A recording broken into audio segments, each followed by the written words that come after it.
TRS party చేసింది అప్పుకే మేము మిత్తులు కట్టడానికి సరిపోతుంది అన్నట్టు కూడా రేవంత్ రెడ్డి ఆరోపిస్తా ఉన్నాడు. ఎక్కడ పోయినా కూడా మమ్మల్ని చెప్పులు ఎత్తుకుపోయే దొంగలా చూస్తూ ఉన్నారు అన్నట్టు కూడా ఆరోపిస్తున్నటువంటి పరిస్థితి ఏ విధంగా చూడొచ్చు? రాంగ్ అలిగేషన్ ఈయన ఏదైతే చెప్తున్నాడో పచ్చి అబద్ధం. ఎందుకంటే ఇప్పుడు ఈయన కట్టింది మాత్రం వాస్తవంగా ఆర్బీఐ ప్రకారం మాత్రం 22,000 కోట్లు మాత్రమే మొత్తం సంవత్సరానికి కలిపి.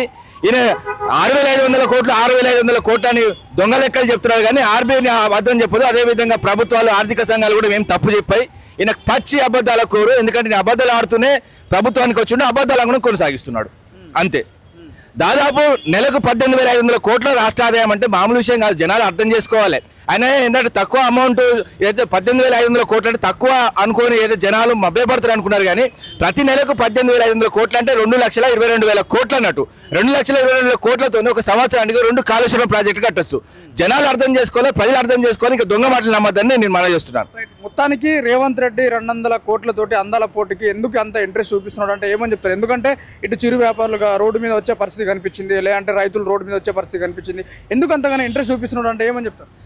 ఇది ప్రపంచ అందాల పోటీ కాదు, అనుముల రేవంత్ రెడ్డి అందాల పోటీ లాగా నడుస్తున్నాయి అంతే తప్ప. ఎందుకంటే మొత్తం నాకు నిర్వాహకులకు ఒక రిక్వెస్ట్ ఏంటంటే దయచేసి మా అనుముల రేవంత్ రెడ్డి గారు కూడా ర్యాంప్ వాక్ కూడా చేయించాలి. ఎందుకంటే అబద్ధాలు ఆడడంలో అందమైన అబద్ధాలు నంబర్ 1 కాబట్టి ఈయన ఖచ్చితంగా నంబర్ 1 ప్రైజ్ వస్తుంది. దయచేసి నిర్వాహకులు అర్థం చేసుకొని ఈయనకు ఆ ర్యాంప్ వాక్ చేసే అవకాశం వీళ్ళు అన్నదమ్ములకు కూడా ఇవ్వాలి. ఎందుకంటే అన్నదమ్ములు దోచుకోవడంలో నంబర్ 1 ఉన్నారు కాబట్టి 100% వీళ్ళు అందమైన అబద్ధాలు ఆడుకుంటూ అందమైన దోపిడీ చేస్తున్నారు కాబట్టి ఇతని అన్నదమ్ములను ఖచ్చితంగా ర్యాంప్ వాక్ చేయించాల్సిందిగా నిర్వాహకులకు ప్రత్యేకంగా నేను కోరుతున్నాను.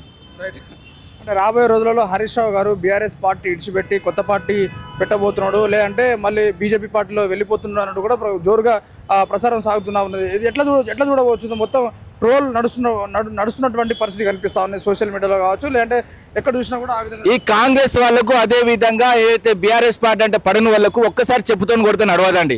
ఎప్పుడు కూడా హరీష్ అన్న ఎన్నిసార్లు చెప్పు దెబ్బ కొట్టినా కూడా మళ్ళీ పదే మా పార్టీల లుకలుకలు, మా పార్టీల అవి, మా పార్టీల ఇవి, మా పార్టీలో ఏం లేవు, మా పార్టీ క్రమశిక్షణ మారిపోయారు. మీ పార్టీ కాంగ్రెస్ పార్టీ కుర్చీ కొట్లాడకు, కుర్చీ మడతబెట్టడానికి పిడిగుద్దులకు అడ్రస్ మీ పార్టీ. క్రమశిక్షణ ఏదైతే లేదు అని ప్రపంచంలో మొత్తం పార్టీల పోటీలు పెడితే నంబర్ 1 కాంగ్రెస్ పార్టీ వస్తుంది.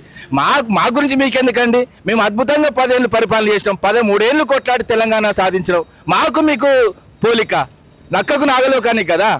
చిరు వ్యాపారులు ఎందుకంటే ఇక్కడికి వరంగల్కి ఏదైతే అందమైన భామలు వస్తున్నారని ఇప్పుడు మొత్తం కంప్లీట్గా అక్కడ పొక్కలు పూడ్చడం, అడ్డంగా కట్టర్లు కట్టడం ఈ విధంగా చేస్తున్నారు. ఎందుకంటే ఇప్పుడు నువ్వు నీ బొక్కలు పూడ్చుకో, ఫస్ట్ ప్రభుత్వంలో ఉన్న నీ బొక్కలు పూడ్చడానికి నీకు టైం లేదు. నువ్వు మొత్తం ఉన్న సంపద దోసుకుంటూ పోతున్నావు. ఇక్కడ చిరు వ్యాపారులు ఏడుస్తున్నారు. చిరు వ్యాపారులు గోడు మొత్తం కంప్లీట్గా రోడ్డు మీద పడి వాళ్ళు ఏడుస్తున్నారు. నేనేమంటున్నా అంటే వాళ్ళ దుకాణాలను నువ్వు బంద్ చేయించినావు రేవంత్ రెడ్డి. నీ దుకాణాన్ని కూడా ఈ చిరు వ్యాపారులు వరంగల్ వ్యాపారులు నీ దుకాణం ఖచ్చితంగా ముగిస్తారు, శాశ్వతంగా ముగిస్తారు. కాంగ్రెస్ పార్టీకి ఒకవేళ ఓటు వేయాలంటే ఇంతకుముందు చేయి గుర్తుకు ఓటు వేయాలనుకుంటే చాలా మంది ఇంతకుముందు చేసారు కానీ ఇప్పుడు మాత్రం చేయి గుర్తుకు ఓటు వేయమంటే చేయి నరుకునే చేస్తారు కానీ చేయి గుర్తు మాత్రం ఓటు వేయరు ప్రజలు.